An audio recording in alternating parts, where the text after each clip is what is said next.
आज तमे माँ दुर्गा विषय कहीदब।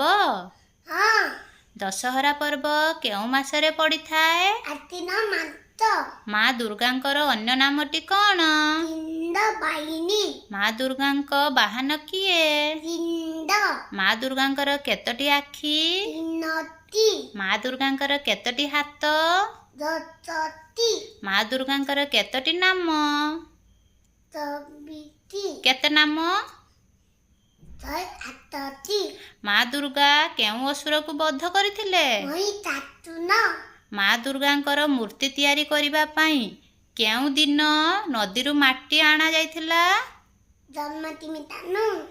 दुर्गांकर बाहन सिंह केउठारु जात होइथिले? महिषासुर काहाकू तपस्या करी बर लाभ करथिले? दशहरा पूजा केते दिन धरी हुए? केते दिन? 9 दिन। हाँ, केउ दिन ठारू दुर्गा पूजा आरंभ हुए? महालया ठारू। जय दुर्गा माती जय।